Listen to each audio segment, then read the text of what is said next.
ल है ट्याक्क होइन हिजो जुन हामीसँग चाहिँ मौरी फुटेको थियो नि त्यो मौरीलाई चाहिँ आज हामी चाहिँ यो घरमा राख्दैछौँ।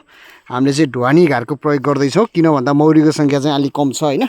मौरीको सङ्ख्या कम भइसकेपछि चाहिँ सानो घरमा राख्यो भने चाहिँ धेरै राम्रो हुन्छ होइन। त्यही भएर चाहिँ हामीले चाहिँ ढुवानी घरमा राख्दैछौँ। जस्तो कि हामीले चाहिँ मौरी राख्दैछौँ भने उडेर आएका मौरी हुन्छन् होइन। अब हाम्रो आफ्नै फुटेका मौरी हुन्छन् तिनलाई राख्ने तरिका भनेको चाहिँ यो तरिकाले राख्नुपर्छ होइन। मौरीको सङ्ख्या हेरेर चाहिँ घाट निर्धारण गर्नुपर्छ। नभए चाहिँ घाट ठुलो भयो भने चाहिँ हामीले डमी बोर्ड राखेर चाहिँ एउटा चाहिँ पार्टिसन गर्न पनि सक्छौँ घाट सानो बनाउनलाई। र चाहिँ जुन अहिले मैले देखाएँ यस्तै चाका जुन मोह पनि छ यसमा चाहिँ बिब्रेडहरू होइन पोलनहरू र चाहिँ बच्चाहरू भएको चाहिँ दिएर नै राख्नुपर्छ है। यसरी ट्याक्क राखेर चाहिँ अनि मौरी हाल्नुपर्छ होइन। मौरी खन्याउनुपर्छ बल्ल चाहिँ मौरी बस्छ होइन। नत्र चाहिँ मौरीको भर हुँदैन। हामी चाहिँ डम्मी बोर्डको लागि चाहिँ अहिले यो जुन फिडिङ बक्स छ होइन फिडिङ गराउने भाँडो जुन छ फिडर यो चाहिँ प्रयोग गर्दैछौँ अहिले चाहिँ। हामीसँग यहाँ डम्मी बोर्ड छैन त्यो भएर चाहिँ यसले चाहिँ छेक्छ मौरीलाई। र चाहिँ अहिले जुन आएका मौरीहरूलाई चाहिँ हामीले चास्नी दिन पनि सजिलो हुन्छ त्यसले चाहिँ जुन यसलाई चाहिँ चिन चास्नी दिएर नै राख्नुपर्छ यो अहिले यो कठिन अवस्थामा होइन। अहिले अब त्यति साह्रै चरणहरू छैन। केटल चाहिँ राख्दैछ म समातिदिन्छु। मौरीको सङ्ख्या चाहिँ त्यति धेरै छैन होइन थोरै छ। मौरी गर्मी भइरहेछ लगभग 1-1.5 माना होला।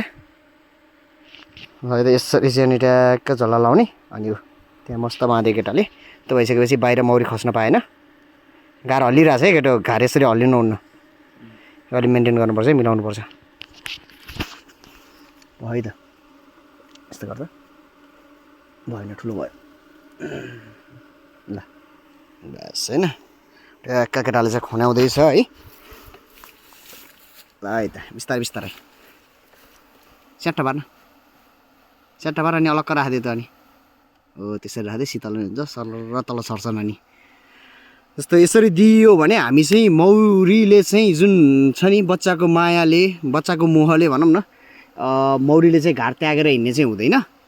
जस्तो गृह त्याग गरेका मौरीलाई राख्नु पऱ्यो भने नत्र चाहिँ अब तपाईँको स्वार्मिङ भएको मौरीहरू हुन्छ त्यस्तो मौरीहरू चाहिँ राख्नु पऱ्यो भने चाहिँ यो तरिकाले गर्नुभयो भने चाहिँ सामान्यतया चाहिँ मौरी भागेर जाने हुँदैन है। अब सकभर तपाईँहरूले चाहिँ त्यहाँ रानी गेट पनि युज गर्न सक्नुहुन्छ। तर तपाईँहरू निश्चित के हुनुपर्छ भन्दा यो मौरी चाहिँ गृह त्याग गरेको हो कि तपाईँको हुलछुट भएको हो भन्ने बुझ्नुपर्छ। यो मौरी चाहिँ हाम्रो हुलछुट भएको मौरी हो।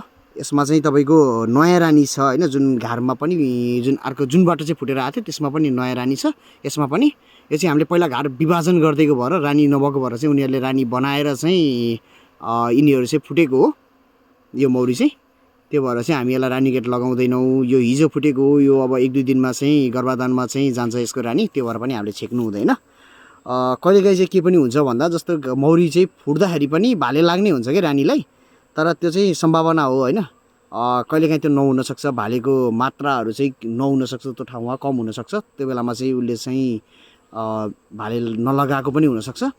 त्यो भएर चाहिँ हामीले नयाँ रानी छ भने सकभर रानी गेट लगाउँदैनौँ। अब रानी गेट नलगाउँदैमा मौरी भागी त हाल्दैन किन भन्दा तपाईँको के अरे बच्चाहरू जुन हामीले हालिदिएको छौँ नि बच्चाको मायाले नि छोड्दैन कि उसले।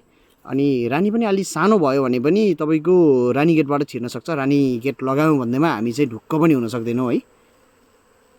त्यो भएर चाहिँ यसरी ब्रुड राखेर ट्याक्क राम्रो हामी चाहिँ दिनुपर्छ है।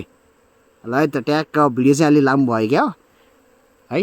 ल है त ल मौरीहरू आएर चाहिँ अब ट्याक्क सेक्युरिटी पनि गर्न सुरु गरिसके कि आएर चाहिँ ट्याक्क होइन भित्र हावा फाल्ने काम गरिरहेछन्। गर्मी छ नि त यस्तो गर्मीको बेलामा झोलामा राखिदिएको मौरी